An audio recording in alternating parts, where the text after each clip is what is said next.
Good morning, Card Bean. It's RJ back with another video. So let's get to it.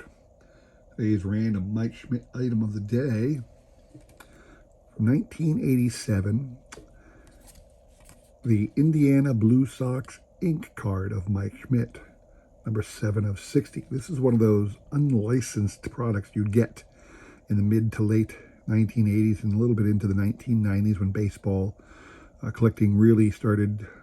For whatever reason, people just started producing so much baseball card material in those eras. During that time, it became the boom of the junk wax era, the first great hobby boom, culminating in the 1991 National at Anaheim, which was, for the longest time, the highest attended National until, I believe, last year's Chicago National eclipsed that number, but that was the first great hobby boom, and you would get these kind of unlicensed cards from a number of different sources during the late 80s. This is your Indiana Blue Sox, 60 in the set. I did not bother to get the set. These sets here, these unlicensed ones, typically aren't available in complete set format, which would be the preferred way I would buy them. Go on the Bay, find one listed for like, $20, $30, $50, $70, whatever, and snag it.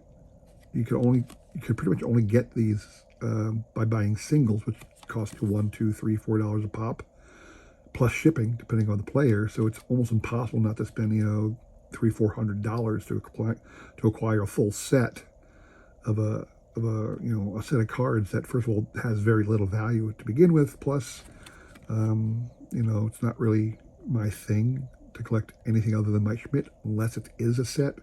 To go out of the way to put together a set's a little crazy. So anyway, but that is my random Mike Schmidt item of the day. Here's random baseball item of the day. Got a card here from 1973. Miscut, bad registration, but it's a cool 73 card nonetheless. Dave Johnson of the Atlanta Braves. He was a quality infielder, eventually went on to manage the New York Mets to the 86 World Series title. He was one of those guys who had 40 home runs for the Braves when they had a couple of players who had 40 home runs in a particular season. So interestingly, it's one of the first times, 73, I believe, was one of the earlier sets where they did a lot of action photos. Now, I know Thurman Munson had that great card in 71 where he was doing action, but they started doing a lot more action photos in the 70s. Here's a great card. Looks like Davey had just thrown the ball to the first baseman and it turning a double play, because it looks like the after throw here, the guy had just slid in to try and break up the double play. He does not have the ball in his hand. Maybe the ball's in his glove. Maybe somebody pitched it to him and somebody was sliding into the bag and the ball's in his glove there. I do not know. The umpire's not making a sign at all, but he's right there. That's why I think it was more of a double play ball than a force out at second.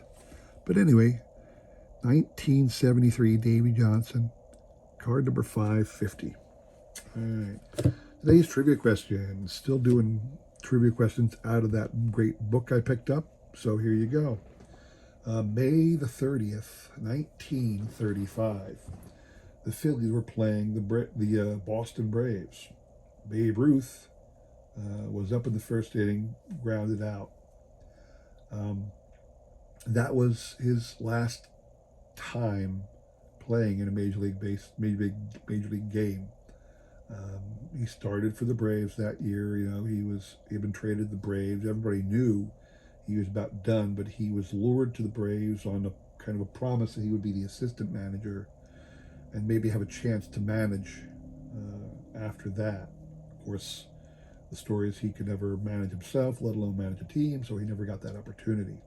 But this was his last game. He started the game, like I said, started out there, and he was actually in left field by this time, which, if it's a major league level, left field is considered the place you put the people who could barely field. In our day when we were kids, it was always, you go to right field. That was because nobody ever hit the ball to right field when we were kids. Well, in the majors, it's left field is where you put the guys who can't really field very well. So Babe was out in left field. He started the game there, came to bat, and after that at bat, he took himself out of the lineup. He decided he was done. I want you to tell me the player for the Boston Braves who went out into the field and replaced Babe after he stepped down on his final game. Who was the player on the Boston Braves who replaced Babe Ruth? Send me an email with the correct answer. I'll include my email in the description below, along with the repeat of the question. You'll have today and tomorrow to answer. We'll pick a winner on Sunday, and the winner will get really cool insert from last year. This is the 2023 Topps 35th Anniversary Insert Edition of Ken Griffey Jr. Not a parallel. It's actually the update set. 88 Update 44. Ken Griffey Jr. That is the prize you're playing for, all right?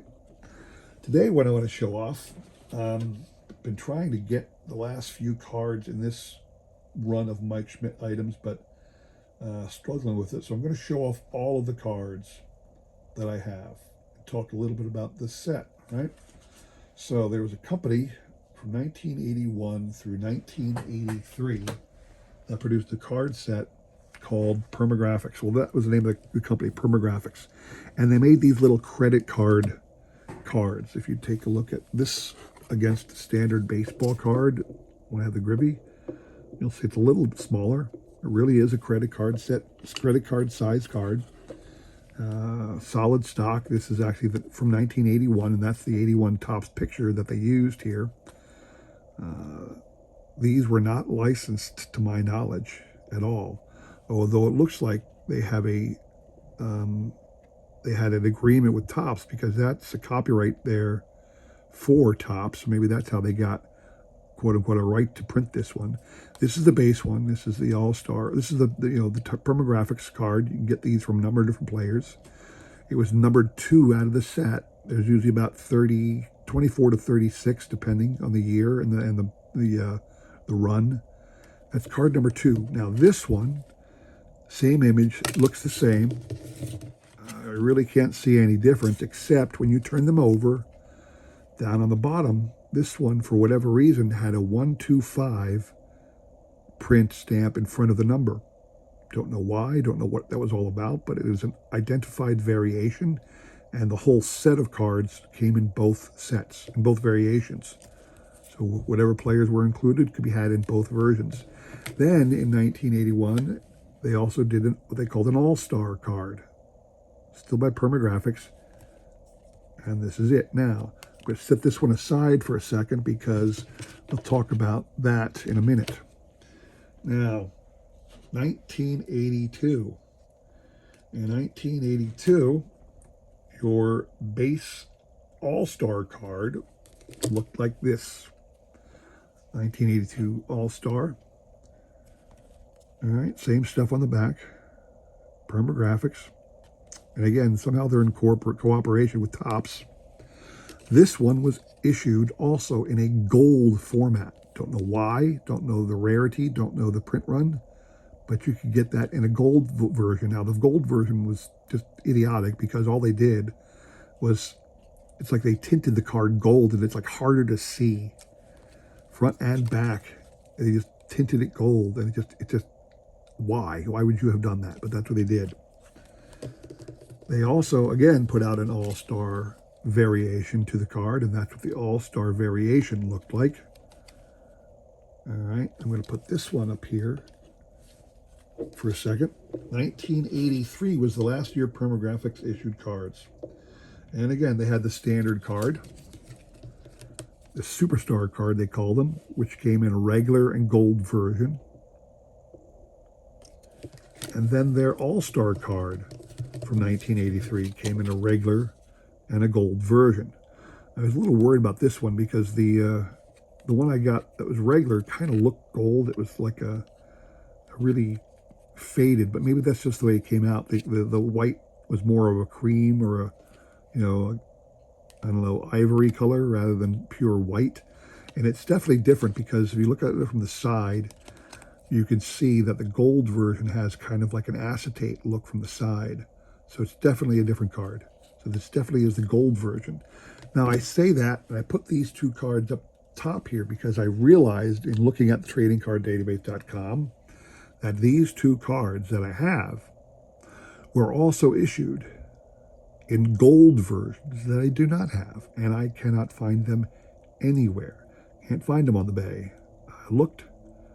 Maybe one will come up here or there. I'll keep looking.